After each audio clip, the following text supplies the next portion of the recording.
आता तुम्ही म्हणाल हॉटेलमध्ये गेल्यावर दाल खिचडी कोण खातं? तसं मीही आधी कधी खाल्ली नव्हती, पण मी गेल्या महिन्यात फर्स्ट टाईम दाल खिचडी खाल्ली आणि ती अप्रतिम होती. खरं तर मी त्यांना व्हिडिओसाठीच रिक्वेस्ट केलेली, पण त्यांनी स्पष्ट नकार दिला. त्यांचं म्हणणं होतं, जर आमचा व्हिडिओ तुम्ही तुमच्या चॅनलवर टाकला तर इथे येऊन दाल खिचडी कोण खाणार? तसं त्यांचा मुद्दा बरोबरच होता. पण त्यांनी मला 2-3 टिप्स अशा सांगितल्या ज्याच्यामुळे माझी घरातली दाल खिचडीसुद्धा तेवढीच टेस्टी होते. आता त्यासाठी त्यांनी सांगितलं की तेल वापरायचं नाही, जमलं तर तूप किंवा बटर याचा वापर करायचा. त्यांनी टेस्टमध्ये खूप फरक पडतो. आता मी इथे तूप गरम झाल्यावर चिमूटभर मोहरी, जिरं आणि तेजपत्ता याची फोडणी घेतलेली आहे. आणि त्यांच्या म्हणण्यानुसार दाल खिचडी ही कुकरमध्ये कधी करू नये. त्याचं कारण असं की कुकरमध्ये केल्यावर एकतर ती घट्ट जास्त होते, नाहीतर पातळ तरी होते. त्यापेक्षा पातेल्यात केली की आपल्याला त्याचं प्रमाण ॲडजस्ट करता येतं. आता इथे मी 2 मोठे कांदे चिरून घेतलेले आहेत. हे अगदी मंद आचेवर लालसर होईपर्यंत भाजायचं. फ्लेम वाढवायची नाही, नाहीतर ते करपतील. दाल खिचडीसाठी तांदूळ हा मोकळा शिजेल असाच घ्यायचा, म्हणजे जमलं तर बासमती, कोलम यापैकी एखादा. आता इथे मी बारीक चिरलेलं लसूण, आलं आणि एक मिरची घेतलेली आहे. तुम्हाला जमलं तर ह्याची पेस्ट टाकली तरी चालेल, पण हॉटेलच्या दाल खिचडीमध्ये मात्र हे असेच चिरून टाकतात. आता हे पण चांगलं भाजलं की यामध्ये आपण एक मोठा टोमॅटो बारीक चिरून घालणार आहोत. तो थोडासा नरम झाला की आपण त्यामध्ये पुढचे साहित्य घालायचं.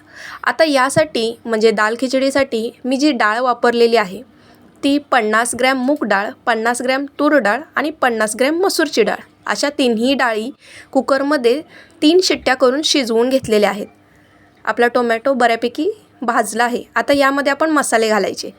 यात 1 चमचा धना पावडर आणि 1 चमचा हळद घातली. आता हळदीचं प्रमाण दाल खिचडीत भरपूर असतं बरं का, पण मी डाळ शिजतानासुद्धा थोडी हळद घातलेली आहे, त्यामुळे मी ते 1च चमचा हळद घातली. हे चांगलं मिक्स करून घ्यायचं. भात शिजवताना मोकळा शिजावा म्हणून आपण बिर्याणीत कसा भात शिजवतो तशा पद्धतीने शिजवून घ्यायचा. म्हणजे तांदळापेक्षा पाण्याचं प्रमाण जास्त ठेवायचं आणि त्यामध्ये 1 दालचिनी आणि 1 तेजपत्त्याचा तुकडा टाकायचा. आता हे मी ह्याच्यामध्ये आपली जी डाळ शिजवली होती ती तशीच घातलेली आहे. ह्याला घोटून घ्यायचं नाही, म्हणजे हे जे दाणे आहेत ना थोडेफार तसेच राहिले पाहिजेत. आणि जेवढं हवं तेवढं तुम्ही यात पाणीसुद्धा घालू शकता. म्हणजे फार घट्टही करायचं नाही आणि फार पातळही करायचं नाही. माझी थोडी घट्ट झाले तर मी थोडं ह्याला पाणी टाकून ॲडजस्ट करून घेते. आणि हे गरम झालं म्हणजे एखादी उकळी आली का आपण ह्याच्यामध्ये आपला भातसुद्धा म्हणजे जो शिजलेला राईस आहे तोसुद्धा घालून घेणार. आता आपला भात केवढा शिजवायचा, म्हणजे जवळजवळ 80% भात हा शिजलेलाच पाहिजे. एवढी कन्सिस्टन्सी हवी, म्हणजे फार पातळही नाही आणि फार घट्टही नाही. माझी तर ही रेसिपी एकदम फेवरेट झाली. दर 2-3 दिवसांनी माझ्या घरातले सुद्धा म्हणतात तीच दाल खिचडी कर, आणि मला माहिती आहे तुम्हालाही नक्की आवडेल. एकदा नक्की ट्राय करा. आता गरम झालेल्या या डाळमध्ये आपण आपला राईस टाकूया आणि हे चांगलं मिक्स करून घेऊया. तुम्हाला वाटलं हे खूप घट्ट आहे तर याच ह्याच्यामध्ये तुम्ही थोडं कोमट पाणी करून घातलं तरीही चालेल. आपली दाल खिचडी जवळजवळ तयारच आहे. आता सगळ्यात महत्त्वाचं म्हणजे याचा तडका.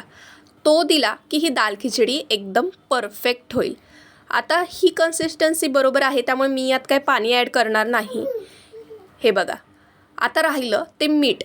मी तांदूळ शिजवताना म्हणजे आपला राईस तयार करताना त्यात मीठ टाकलं होतं, त्यामुळे मी आता इथे थोड्याच प्रमाणात मीठ टाकणार. म्हणजे डाळीला आणि जे मसाल्यासाठी योग्य आहे तेवढ्याच प्रमाणात इथं मी मीठ टाकणार.